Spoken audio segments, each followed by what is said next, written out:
Learn Punjabi with Jagjit sir इस channel which आप सब का एक बार फिर स्वागत है। इस तो पहला वीडियो आप जी देखो, मैं आपको बेनती करता हाँ कि नवीं वीडियो समय सिर प्राप्त करने लिए साडे चैनल को सबसक्राइब करो, नाल ही बैल आइकॉन के बटन को दबाओ। जेकर यह वीडियो आपको पसंद आए तो लाइक करो तो इस वीडियो को होरां नाल वध तों वध शेयर करो। पंजाबी भाषा दी समस्या बारे अगला जो साडा पॉइंट है वह है सुधाई की घाट। बई अध्यापकों वालों बच्चों की भाषा की सिखलाई समय बड़िया सारिया ऊणताइयां दोष रह जाते हैं, गलतियां हो जांदियां ने। इन्हां लई सुधाई बड़ी जरूरी है। बच्चों को लिखती सुधाई और बोल के सुधाई करानी बड़ी जरूरी है। लिखती सुधाई नूं जां तां बहुत अनमनेपन नाल कीता जांदा, ज़्यादातर समय की बर्बादी करके अध्यापक ना तो उसनूं चैक करते हैं और ना बच्चे इसनूं वाधू समझ के इसनूं करन विच रुचि रखते हैं और गलतियां दी जो सोध है हो नहीं पाती और जो गलतियां ने वो परपक्क हो जाती, वो फिक्स हो जांदियां ने।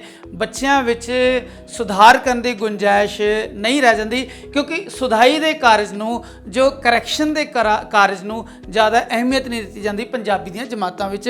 इस करके मैं ये कहना चाहना कि बच्चों को व्यक्तिगत तौर पर सुधाई करानी चाहिए है या फिर सामूहिक तौर पर सुधाई करानी चाहिए है। जिस तरह मैनू पता है कि मेरे जमात विच बच्चे या पंजाबी विच बच्चे चाहिदा च गलती करते हैं, चाहुंदा च गलती करते हैं, दुनिया च गलती करते हैं, कवि लिखण च गलती करते हैं। इस तरह 25-30 शब्द इस तरह के ने जे मैं उन्होंने 25-30 शब्दों हर साल हर जमात विच बार बार दोहरावां तो सामूहिक सुधाई हो सकती है। वो जो बेसिक आंसर लिखण समय और क्योंकि की परंतु यह जो शब्द ने यह हरेक उत्तर विच आने ही आने हैं और बच्चे इस विच गलतियां करते ही करते हैं। इस करके सामूहिक सुधाई के तौर पर जे मैं कुछ शब्दों कुछ नुकसां चुन के उन्होंने मैं बार बार दोहराना क्लास विच, बच्चों विचों जड़ियाँ सुधार दियाँ जो यादां ने वो रह जांदियां, बच्चे फिर बाद गलती नहीं करते।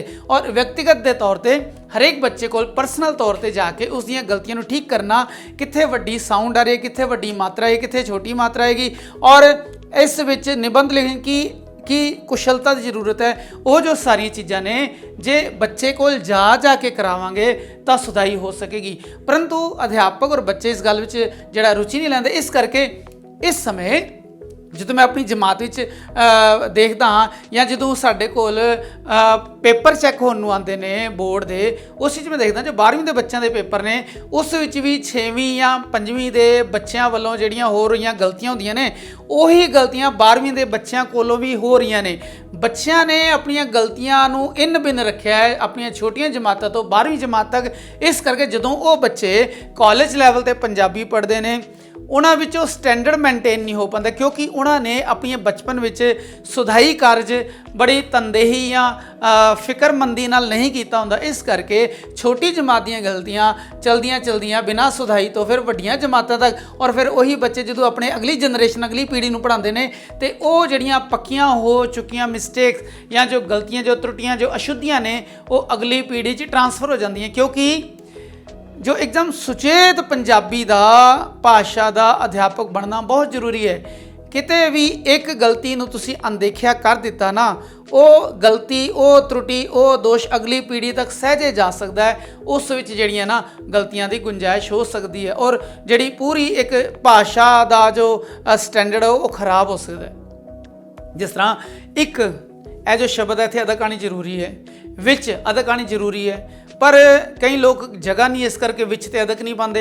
हुण यह हालत हो गई है कि जो स्टैंडर्ड दीयां पुस्तकां ने उस विच अदक पाए नहीं है क्योंकि विच जिद्दां ही आवाज़ दबदी है वव्वे ते उत्थे अदक पाना जरूरी है। परंतु जो विज्ञानी जो छापक ने जो पब्लिशर ने इस वक्त ध्यान नहीं दिया क्योंकि वो जो अशुद्धि दे जो चाल चल पई है, जो भेड़ चाल चल पई है, वो हुण वो एक नियम बन चुकी है।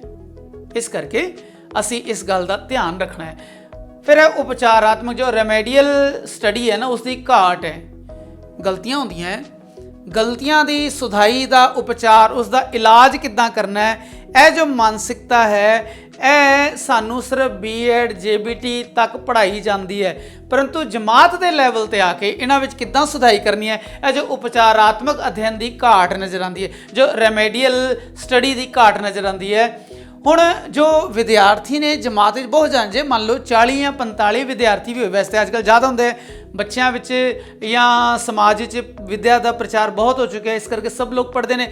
ਜਮਾਤ ਵਿੱਚ ਵਿਦਿਆਰਥੀਆਂ ਦੀ ਗਿਣਤੀ ਬਹੁਤ ਹੈ, ਇਸ ਕਰਕੇ ਜਦੋਂ ਅਧਿਆਪਕ ਆਪਣੇ ਟੇਬਲ ਤੇ ਬੋਰਡ ਦੇ ਕੋਲ ਖੜਾ ਹੋ ਕੇ ਬੱਚੇ ਤੋਂ ਇਸ ਪਾਸੇ ਪੜ੍ਹਾਉਂਦਾ ਹੈ ਤਾਂ ਉਸ ਦਾ ਜੋ ਜ਼ਿਆਦਾਤਰ ਧਿਆਨ ਹੈ ਉਹ ਆਪਣੇ ਇਸ ਪਾਸੇ ਰਹਿਣ ਵਾਲੀ ਹੁੰਦਾ ਹੈ।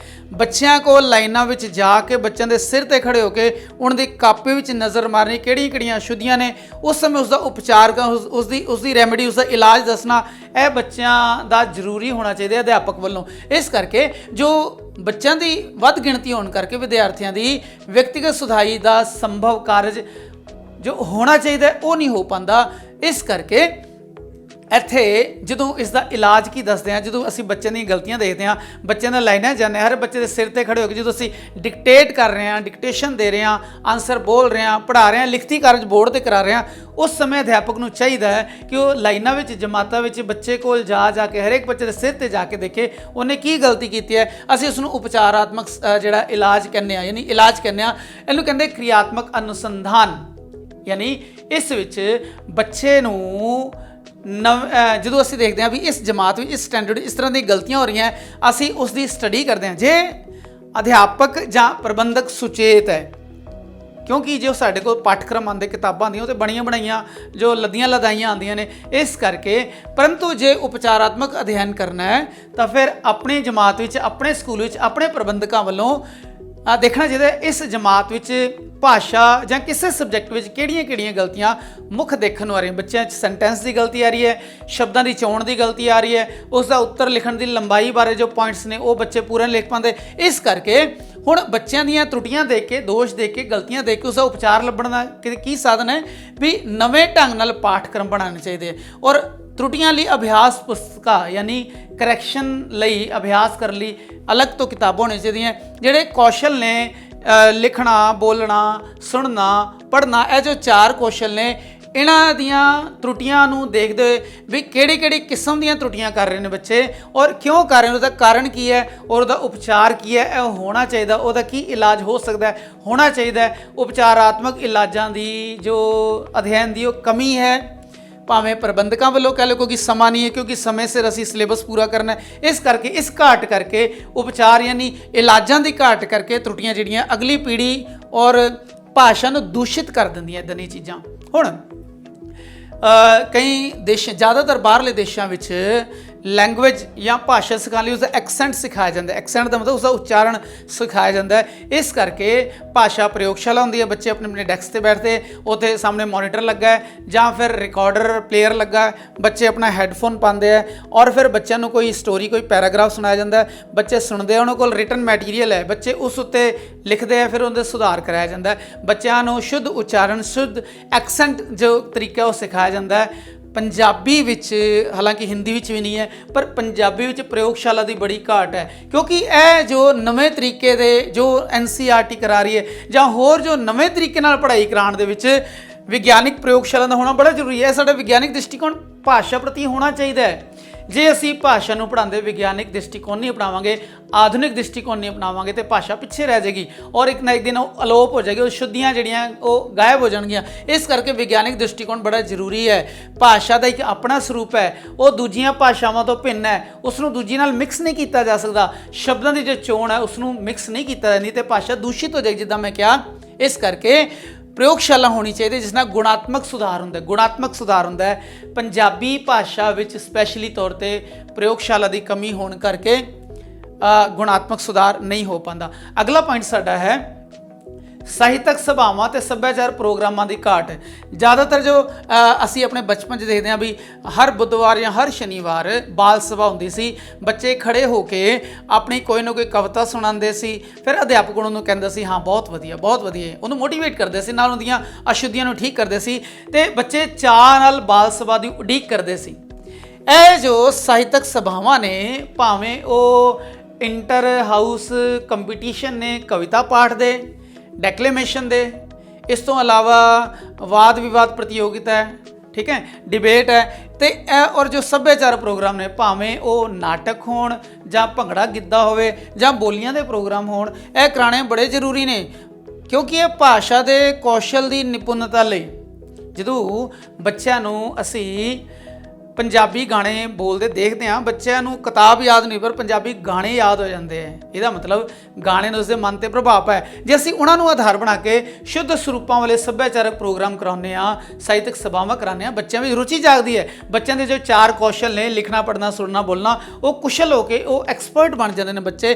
ਪਰੰਤੂ ਇਸ ਨੂੰ ਸਮਾਂ ਖਰਾਬ ਕਰਨ ਦਾ ਸਾਧਨ ਮੰਨਿਆ ਜਾਂਦਾ, ਸੱਭਿਆਚਾਰਕ ਪ੍ਰੋਗਰਾਮਾਂ ਨੂੰ ਪੈਸਾ ਖਰਾਬੀ ਦਾ ਸਾਧਨ ਮੰਨਿਆ ਜਾਂਦਾ। ਉਹ ਜ਼ਿਆਦਾਤਰ ਪ੍ਰਬੰਧਕ ਕਿਸੇ ਅਧਿਆਪਕ ਰੁਚੀ ਨਹੀਂ ਲੈਂਦੇ ਕਿਉਂਕਿ ਸਮਾਂ ਟਾਈਮ ਟੇਬਲ ਵਿੱਚ ਸਮਾਂ ਨਹੀਂ ਹੈ। ਹਾਂ, ਸਾਲ ਵਿੱਚ ਇੱਕ ਅੱਧੀ ਵਾਰ ਪੈਸਾ ਖਰਚਣ ਜਾਂ ਹੋਰ ਸਰਟੀਫਿਕੇਟ ਜਾਂ ਹੋਰ ਰਾਜਨੀਤਿਕ ਕਾਰਨ ਲਈ ਅਸੀਂ ਇਹ ਕਰਾ ਲੈਂਦੇ ਹਾਂ ਸਾਹਿਤਕ ਸਭਾਵਾਂ ਤੇ ਸੱਭਿਆਚਾਰਕ ਪ੍ਰੋਗਰਾਮ, ਨਹੀਂ ਤੇ ਇਹ ਬੇਲੋੜੇ ਜਾਂ ਫਾਲਤੂ ਲੱਗਦੇ ਨੇ। ਅਗਲੀ ਗੱਲ ਹੈ ਸਾਡੀਆਂ ਦੋਸ਼ਪੂਰਨ ਸਿੱਖਿਆ ਵਿਧੀਆਂ। ਅਸੀਂ ਸਿੱਖਿਆ ਵਿਧੀਆਂ ਦੀ ਗੱਲ ਕੀਤੀ ਸੀ, ਆਗਮਨ ਨਿਗਮਨ ਵਿਧੀ ਦੀ ਗੱਲ ਕਰ ਚੁੱਕੇ ਹਾਂ, ਆਪਣੇ ਸੂਤਰਾਂ ਦੀ ਗੱਲ ਕਰ ਚੁੱਕੇ ਹਾਂ। ਸਿੱਖਿਆ ਦੇ ਵਿੱਚ ਵਰਤੇ ਜਾਣ ਵਾਲੇ ਸੂਤਰ ਜ਼ਿਆਦਾਤਰ ਜੋ ਅਧਿਆਪਕ ਨੇ, ਪੰਜਾਬੀ ਅਧਿਆਪਕ, ਉਹ ਪੁਰਾਤਨ ਢੰਗ ਨਾਲ ਹੀ ਆਪਣਾ ਜਾਂਦੇ ਹੈ। ਕਿਤਾਬ ਖੋਲੋ, ਰੀਡਿੰਗ ਕੀਤੀ, ਇਹ ਕੁਐਸਚਨ ਅੰਡਰਲਾਈਨ ਕਰ ਲਓ, ਇੱਥੋਂ ਦੀ ਇੱਥੇ ਤੱਕ ਨਿਸ਼ਾਨ ਲਗਾ ਲਓ, ਇਹਨੂੰ ਪੜ੍ਹ ਕੇ ਇਹਦੇ ਬਲੈਂਕਸ ਭਰ ਲੈਣਾ, ਖਾਲੀ ਸਥਾਨ ਭਰ ਲੈਣਾ। ਇਸ ਤੋਂ ਇਲਾਵਾ ਇਹ ਰਾਈਟ ਹੈ, ਰੋਂਗ ਹੈ, ਸੁਣੋ, ਇਹ ਰਾਈਟ ਹੈ, ਰੋਂਗ ਹੈ, ਇੱਦਾਂ ਹੀ ਕਰੋ। ਬੱਚੇ ਸੁਣੇ ਸੁਣਾਏ ਪੱਕੇ ਪਕਾਏ ਨੂੰ ਲਿਖ ਲੈਂਦੇ ਹੈ, ਪੇਪਰ ਦਿੰਦੇ ਹੈ, ਪਾਸ ਹੋ ਜਾਂਦੇ ਹੈ ਜਾਂ ਪਾਸ ਕਰ ਦਿੱਤੇ ਜਾਂਦੇ ਹੈ। ਇਹਦਾ ਮਤਲਬ ਇਹ ਸਾਡੀਆਂ ਦੋਸ਼ਪੂਰਨ ਸਿੱਖਿਆ ਵਿਧੀਆਂ ਨੇ। ਰਵਾਇਤੀ ਢੰਗ ਨਾਲ ਜੋ ਵਿਆਕਰਣ ਹੈ, ਇਸ ਬਾਰੇ ਆਗਮਨ ਤੇ ਨਿਗਮਨ ਦੋਨੋਂ ਤਰੀਕੇ ਨਾਲ ਪੜ੍ਹਾਇਆ ਜਾਂਦਾ, ਪਰ ਅਧਿਆਪਕ ਸਿਰਫ ਨਿਗਮਨ ਵਿਧੀ ਨਾਲ ਸਿਧਾਂਤ ਦੱਸ ਕੇ, ਐਗਜ਼ਾਮਪਲ ਕਰਾ ਕੇ ਫ੍ਰੀ ਆਜ਼ਾਦ ਹੋ ਜਾਂਦੇ ਹੈ। ਤੇ ਪ੍ਰਯੋਗਾਤਮਕ ਜੋ ਵਿਆਕਰਣ ਹੈ ਉਹਦੇ ਵੱਲ ਧਿਆਨ ਹੈ। ਪ੍ਰਯੋਗਾਤਮਕ ਵਿਆਕਰਣ ਜੋ CBSE NCERT ਹੁਣ ਆਪਣੀਆਂ ਜਮਾਤਾਂ ਵਿੱਚ, ਹੁਣ ਆਪਣੀਆਂ ਪੁਸਤਕਾਂ ਵੀ ਦਿੰਦੇ ਨੇ ਵੀ ਇੱਕ ਟੌਪਿਕ ਹੈ, ਇੱਕ ਪੈਰਾਗ੍ਰਾਫ ਥੱਲੇ ਲਿਖੋ, ਉਹਦੇ ਬਾਅਦ ਸ਼ਬਦ ਹੈ, ਸ਼ਬਦਾਂ ਦੇ ਵਾਕ ਬਣਾਓ। ਇਸ ਤੋਂ ਇਲਾਵਾ ਇਹਨਾਂ MCQ ਬਹੁ ਵਿਕਲਪੀ ਪ੍ਰਸ਼ਨ ਉਹਨਾਂ ਵਿੱਚ ਦੱਸਿਆ ਜਾਂਦਾ ਬੱਚਿਆਂ ਨੂੰ। ਤੇ ਇਹ ਅੱਜ ਦੇ ਸਮੇਂ ਵਿੱਚ ਚੱਲ ਰਿਹਾ, ਪਰ ਜ਼ਿਆਦਾਤਰ ਜੋ ਟੀਚਰ ਨੇ ਉਹ ਪੁਰਾਤਨ ਰਵਾਇਤੀ ਢੰਗ ਨਾਲ ਪੜ੍ਹਾ ਕੇ ਪ੍ਰਯੋਗਾਤਮਕ ਵਿਆਕਰਣ ਕਰਾਉਣ 'ਚ ਰੁਚੀ ਨਹੀਂ ਲੈਂਦੇ। ਕੀਤਾ ਕਰਾਇਆ ਪੱਕਾ ਪਕਾਇਆ ਬੱਚਿਆਂ ਨੂੰ ਸੌਂਪ ਕੇ ਤੇ ਫ੍ਰੀ ਹੋ ਜਾਂਦੇ ਨੇ। ਔਰ ਕਵਿਤਾ, ਵਾਕ ਔਰ ਪਠਨ ਯਾਨੀ ਇਹਨਾਂ ਚੀਜ਼ਾਂ ਵਿੱਚ ਜੋ ਦੋਸ਼ਪੂਰਨ ਵਿਧੀਆਂ ਨੇ, ਉਹ ਜੋ ਕਵਿਤਾ ਪੜ੍ਹਾਉਂਦੇ ਖੁਦ ਹੀ ਪੜ੍ਹ ਦਿੰਦੇ ਹੈ, ਜਾਂ ਜੋ ਵਾਰਤਕ ਔਰ ਜੋ ਪਾਠਨ ਦਾ ਕੰਮ ਹੈ ਉਹ ਬੜਾ ਅਵਿਗਿਆਨਿਕ ਤਰੀਕੇ ਨਾਲ, ਬੜਾ ਅਮਨੋਵਿਗਿਆਨਿਕ ਤਰੀਕੇ ਨਾਲ ਕਰਾਇਆ ਜਾਂਦਾ ਹੈ। ਉਹਦਾ ਜੋ ਪ੍ਰਭਾਵ ਹੈ ਪੰਜਾਬੀ ਭਾਸ਼ਾ ਦੇ ਭਵਿੱਖ ਤੇ ਪੈਂਦਾ ਹੈ। ਜਦੋਂ ਅਧਿਆਪਕ ਖੁਦ ਹੀ ਨਾਟਕ ਪੜ੍ਹੇਗਾ, ਖੁਦ ਹੀ ਕਵਿਤਾ ਪੜ੍ਹੇਗਾ, ਖੁਦ ਹੀ ਨਿਬੰਧ ਬੱਚਿਆਂ ਨੂੰ ਬਲੈਕ ਬੋਰਡ 'ਤੇ ਕਰ ਦੇਵੇਗਾ ਤੇ ਬੱਚੇ ਸੁਸਤ ਬਣਨਗੇ, ਬੋਰੀਅਤ ਮਹਿਸੂਸ ਕਰਨਗੇ। ਨਾਟਕ ਔਰ ਵਿਆਕਰਣ ਪੜ੍ਹਾਉਣ ਸਮੇਂ, ਨਿਬੰਧ ਪੜ੍ਹਾਉਣ ਸਮੇਂ ਬੱਚਿਆਂ ਨੂੰ ਖੜੇ ਕਰਕੇ ਆਪਣੇ ਪਾਠਕ੍ਰਮ ਵੀ ਸ਼ਾਮਲ ਕਰਨਾ ਚਾਹੀਦਾ ਹੈ। ਬੱਚਿਆਂ ਦੇ ਮੂੰਹੋਂ ਉਗਲਵਾਉਣਾ ਚਾਹੀਦਾ ਹੈ ਵੀ ਇਸ ਵਿੱਚ ਕੀ ਆਏਗਾ। ਬੱਚੇ ਰੁਚੀ ਲੈਣਗੇ, ਰੁਚੀ ਦੇ ਕਰਕੇ ਭਾਸ਼ਾ ਸਮਰਿੱਧ ਹੋਏਗੀ, ਉਹ ਅਮੀਰ ਹੋਏਗੀ। ਪਰੰਤੂ ਨਾਟਕ, ਵਿਆਕਰਣ, ਨਿਬੰਧ ਪੜ੍ਹਾਉਣ ਸਮੇਂ ਨਾ ਬੱਚਿਆਂ ਕੋਲੋਂ ਸਹਿਯੋਗ ਲਿਆ ਜਾਂਦਾ ਹੈ, ਇਹ ਸਮੱਸਿਆ ਹੈ, ਔਰ ਨਾ ਬੱਚਿਆਂ ਕੋਲੋਂ ਅਭਿਆਸ ਕਰਾਇਆ ਜਾਂਦਾ ਵੀ ਨਾਟਕ ਕਿਸ ਤਰ੍ਹਾਂ ਕਰਨਾ ਹੈ। ਨਾਟਕ ਦੇ ਸਾਰੇ ਪਾਤਰ ਆਪ ਹੀ ਪੜ੍ਹੇ ਅਧਿਆਪਕ ਨੇ ਤੇ ਬੱਚੇ ਨੂੰ ਐਕਸੈਂਟ ਨਹੀਂ ਪਤਾ ਲੱਗੇਗਾ, ਬੱਚੇ ਨੇ ਕਿਸ ਤਰ੍ਹਾਂ ਨਾਟਕ ਅੱਗੇ ਜਾ ਕੇ ਕਰਨਾ ਹੈ, ਇਸ ਬਾਰੇ ਬੱਚਾ ਰੁਚੀ ਨਹੀਂ ਲਏਗਾ। ਇਹ ਇਸ ਦੀ ਸਮੱਸਿਆ ਹੈ। ਜੋ ਅਗਲੀ ਸਮੱਸਿਆ ਹੈ ਪੁਸਤਕਾਲੇ ਦੀ ਘਾਟ। ਪੁਸਤਕਾਲਾ ਜਾਂ ਲਾਇਬ੍ਰੇਰੀ ਸਕੂਲ ਦਾ ਬਹੁਤ ਅਹਿਮ ਭਾਗ ਹੈ। ਉੱਥੇ ਗਿਆਨ ਦਾ ਭੰਡਾਰ ਹੈ, ਉੱਥੇ ਸੰਦਰਭ ਯਾਨੀ ਰੈਫਰੈਂਸ ਬੁੱਕਸ ਹੁੰਦੀਆਂ, ਮਹਾਨ ਕੋਸ਼ ਅਵੇਲੇਬਲ ਹੁੰਦੇ ਆ। ਇਸ ਤੋਂ ਇਲਾਵਾ ਗਿਆਨ ਦੇ ਬੜੀਆਂ ਸਾਰੀਆਂ ਪੁਸਤਕਾਂ ਜੋ ਬੱਚਿਆਂ ਦੇ ਬੈਗ ਦੀਆਂ, ਬੱਚਿਆਂ ਦੇ ਬਸਤੇ ਦੀਆਂ ਕਿਤਾਬਾਂ ਤੋਂ ਬਾਹਰਲਾ ਜਿਤਨਾ ਵੀ ਗਿਆਨ ਹੈ, ਰੋਚਕ ਗਿਆਨ ਹੈ, ਸਭ ਪੁਸਤਕਾਂ ਦੇ ਅੰਦਰ ਹੈ। ਪਰ ਅੱਜ ਕੱਲ੍ਹ ਜਿਤਨੇ ਵੀ ਵਿਦਿਆਲੇ, ਜਾਂ ਤਾਂ ਲਾਇਬ੍ਰੇਰੀ ਹੈ ਨਹੀਂ, ਜੇ ਹੈ ਤਾਂ ਉਸ ਬੇਲੋੜੀਆਂ ਔਰ ਫਾਲਤੂ ਔਰ ਜਿਨ੍ਹਾਂ ਦੀ ਲੋੜ ਨਹੀਂ ਹੈ ਪਾਠ्यक्रम ਵਿੱਚ, ਸਿਲੇਬਸ ਵਿੱਚ, ਉਹ ਪੁਸਤਕਾਂ ਦੇ ਢੇਰ ਲੱਗੇ ਨੇ। ਔਰ ਇਸ ਕਰਕੇ ਬੱਚਿਆਂ ਨੇ ਕਿਤਨੇ ਸਾਲ ਹੋ ਜਾਂਦੇ ਸਕੂਲਾਂ ਵਿੱਚ ਲਾਇਬ੍ਰੇਰੀ ਤੋਂ, ਪੁਸਤਕਾਲੇ ਤੋਂ ਕਿਤਾਬਾਂ ਇਸ਼ੂ ਹੀ ਨਹੀਂ ਕਰਾਉਂਦੇ, ਔਰ ਅਧਿਆਪਕ ਵੀ ਉਸ ਨੂੰ ਇਸ਼ੂ ਕਰਾਉਣ 'ਚ ਗੁਰੇਜ਼ ਕਰਦੇ ਆ, ਕਿਉਂਕਿ ਕਿਸੇ ਕੋਲ ਵੀ ਇਹ ਜੋ ਪੜ੍ਹਨ ਦੀ ਰੁਚੀ ਸੀ, ਕਹਿੰਦੇ ਵੀ ਕਿਤਾਬਾਂ ਤੁਹਾਡਾ ਸਭ ਤੋਂ ਚੰਗਾ ਮਿੱਤਰ ਹੈ, ਲਾਇਬ੍ਰੇਰੀ 'ਚ ਉਪਲਬਧ ਨੇ, ਉਸ ਵਿੱਚ ਮੁਹੱਈਆ ਨੇ। ਪਰੰਤੂ ਬੱਚੇ ਔਰ ਅਧਿਆਪਕ ਉਹਨਾਂ ਸਹੂਲਤਾਂ ਨੂੰ ਲੈਂਦੇ ਹੀ ਨਹੀਂ। ਕਿਤਨੇ ਸਾਲ ਜਿਹੜੀ ਕਿਤਾਬ ਹੈ ਉਹ ਬੰਦ ਰਹਿੰਦੀ ਹੈ, ਫਿਰ ਉਹ ਖਰਾਬ ਹੋ ਜਾਂਦੀ ਹੈ ਜਾਂ ਦੀਮਕ ਲੱਗ ਜਾਂਦੀ ਹੈ। ਇਹ ਜੋ ਰਵੱਈਆ ਹੈ ਨਾ ਪੁਸਤਕਾਲੇ ਦੀ ਘਾਟ ਦਾ, ਜੇ ਹੈ ਤਾਂ ਉਹਦੇ ਵਿੱਚ ਜੇ ਰੁਚੀ ਨਹੀਂ ਲਈ ਜਾਂਦੀ ਜਾਂ ਫਿਰ ਉਹ 'ਚ ਬੇਲੋੜੀਆਂ ਵਾਧੂ ਪੁਸਤਕਾਂ ਭਰੀਆਂ ਹੁੰਦੀਆਂ, ਇਹਦੇ ਬਾਰੇ ਸਾਨੂੰ ਸੋਚਣਾ ਪਏਗਾ। ਇਸ ਵੈਸੇ ਤਾਂ ਬਹੁਤ ਸਾਰੇ ਪੁਆਇੰਟ ਹੈ, ਪਰ ਇੱਥੇ ਥੋੜ੍ਹੇ ਜਿਹੇ ਪੁਆਇੰਟ ਕਰਕੇ ਅਸੀਂ ਖਤਮ ਕਰਦੇ ਹਾਂ। ਪੰਜਾਬੀ ਅਧਿਆਪਕਾਂ ਦੀ ਸਥਿਤੀ ਬਹੁਤ ਜ਼ਿਆਦਾ ਮਹੱਤਵਪੂਰਨ ਹੈ। ਮੈਂ B.Ed ਕਰ ਲਈ, ਮੈਂ JBT ਕਰ ਲਈ, ਪੇਪਰ ਕਲੀਅਰ ਕਰ ਲਿਆ, ਨੌਕਰੀ ਲੱਗਾ, ਫਿਰ ਮੈਨੂੰ ਪੜ੍ਹਨ ਦੀ ਲੋੜ ਹੀ ਨਹੀਂ। ਜੋ ਬੱਚਿਆਂ ਦੀਆਂ ਪੁਸਤਕਾਂ ਨੇ ਬਸ ਉਹੀ ਹਰ ਸਾਲ ਪੜ੍ਹੀਆਂ, ਉਹੀ ਉੱਤਰ ਕਰਾਤੇ, ਔਰ ਜਾਂ ਫਿਰ ਕੁੰਜੀ ਜਾਂ ਫਿਰ ਗਾਈਡ ਦਾ ਸਹਾਇਤਾ ਲੈ ਲਈ ਔਰ ਬੱਚੇ ਨੂੰ ਖੁਦ ਕਰਨ ਲਈ ਦੇ ਦਿੱਤਾ।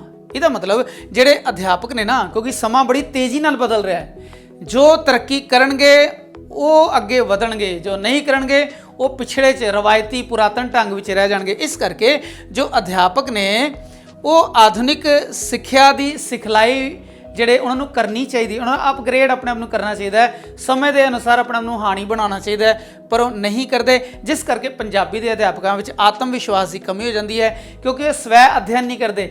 ਇਸ ਤੋਂ ਇਲਾਵਾ ਜਿਹੜਾ ਅੱਜ ਦਾ ਆਧੁਨਿਕ ਸਮਾਂ ਹੈ, ਫੇਸਬੁੱਕ ਦਾ ਹੈ, WhatsApp ਦਾ ਹੈ, ਗੂਗਲ ਤੇ ਸਰਚ ਕਰਨ ਦਾ ਹੈ, ਔਰ ਵਿਕੀਪੀਡੀਆ, ਸਿੱਖੀ ਵਿਕੀ ਹੈ, ਇਹ ਜਿਤਨੇ ਵੀ ਪੰਜਾਬੀ ਦੇ ਸਮੱਗਰੀ ਦੇ ਜਿਹੜੇ ਖੋਜ ਖੇਤਰ ਨੇ ਨਾ, ਜੇ ਇਹਨਾਂ ਨੂੰ ਸਿਰਫ ਆਪਣੀ ਰੁਚੀ, ਆਪਣਾ ਟਾਈਮ ਪਾਸ ਕਰਨ ਲਈ ਵਰਤਦੇ ਨੇ ਤਾਂ ਬਹੁਤ ਮਾੜੀ ਗੱਲ ਹੈ। ਹਾਂ, ਬੱਚਿਆਂ ਨੂੰ ਇਸ ਦਾ ਪ੍ਰਯੋਗ ਦੱਸ ਸਕਦੇ, ਅਸੀਂ ਆਪਣੀ ਪੰਜਾਬੀ ਭਾਸ਼ਾ ਨੂੰ ਇਸ ਵਿੱਚ ਕਿਸ ਤਰ੍ਹਾਂ ਇਸਤੇਮਾਲ, ਆਪਣੀ ਰਿਕੁਆਇਰਮੈਂਟ ਨੂੰ ਇਸ ਫੇਸਬੁੱਕ ਤੋਂ, ਇਸ WhatsApp ਤੋਂ, ਇਸ ਗੂਗਲ, ਸਿੱਖੀ ਵਿਕੀ, ਵਿਕੀਪੀਡੀਆ ਤੋਂ ਕਿਸ ਤਰ੍ਹਾਂ ਪੂਰੀਆਂ ਕਰ ਸਕਦੇ ਹਾਂ। ਇਹ ਅਧਿਆਪਕ ਨੂੰ ਆਪਣੇ ਆਪ ਨੂੰ ਅਪਗ੍ਰੇਡ ਕਰਨਾ ਪਏਗਾ। ਜੇ ਸਮੇਂ ਦੇ ਨਾਲ ਨਹੀਂ ਚੱਲਾਂਗੇ ਤਾਂ ਪੰਜਾਬੀ ਵਿੱਚ ਬਹੁਤ ਪਛੜ ਜਾਵਾਂਗੇ। ਇਸ ਦੇ ਨਾਲ ਕਾਫੀ ਸਮੱਸਿਆਵਾਂ ਨੇ, ਹੋਰ ਪ੍ਰੀਖਿਆ ਸੰਬੰਧੀ ਕੁਝ ਸਮੱਸਿਆਵਾਂ ਨੇ, ਕੁਝ ਸਾਡੀ ਫੈਕਲਟੀ ਦੀਆਂ ਸਮੱਸਿਆਵਾਂ ਨੇ, ਵੀ ਜੋ ਸਟਾਫ ਹੈ, ਪੰਜਾਬੀ ਅਧਿਆਪਕ, ਉਹਨਾਂ ਦੇ ਸਟਾਫ ਬਾਰੇ ਗੱਲ ਹੈ, ਉਹਨਾਂ ਵਿੱਚ ਬਹੁਤ ਸਾਰੀਆਂ ਨੇ। ਔਰ ਇਸ ਤੋਂ ਇਲਾਵਾ ਅਨੁਸੰਧਾਨ ਦੀ, ਰਿਸਰਚ ਦੀ ਪੰਜਾਬੀ ਅਧਿਆਪਨ ਵਿੱਚ ਬਹੁਤ ਕਮੀ, ਪੰਜਾਬੀ ਸਿੱਖਿਆ ਵਿੱਚ ਬਹੁਤ ਕਮੀ ਹੈ। ਇਹ ਜੋ ਸਾਰੀਆਂ ਸਮੱਸਿਆਵਾਂ ਸੀ, ਜਿਨ੍ਹਾਂ ਦੇ ਉਪਚਾਰ ਬਾਰੇ ਅਸੀਂ ਅਗਲੀ ਵੀਡੀਓ 'ਚ ਗੱਲ ਕਰਾਂਗੇ। ਹੁਣ ਇੱਥੇ ਇਜਾਜ਼ਤ ਦਿਓ। ਵਾਹਿਗੁਰੂ ਜੀ ਕਾ ਖਾਲਸਾ, ਵਾਹਿਗੁਰੂ ਜੀ ਕੀ ਫਤਿਹ। ਨਵੀਆਂ ਵੀਡੀਓ ਸਮੇਂ ਸਿਰ ਪ੍ਰਾਪਤ ਕਰਨ ਲਈ ਸਾਡੇ ਚੈਨਲ ਨੂੰ ਸਬਸਕ੍ਰਾਈਬ ਕਰੋ, ਨਾਲ ਹੀ ਬੈਲ ਆਈਕਨ ਦੇ ਬਟਨ ਨੂੰ ਦਬਾਓ। ਜੇਕਰ ਇਹ ਵੀਡੀਓ ਆਪ ਨੂੰ ਪਸੰਦ ਆਏ ਤਾਂ ਲਾਈਕ ਕਰੋ ਤੇ ਇਸ ਵੀਡੀਓ ਨੂੰ ਹੋਰਾਂ ਨਾਲ ਵੱਧ ਤੋਂ ਵੱਧ ਸ਼ੇਅਰ ਕਰੋ।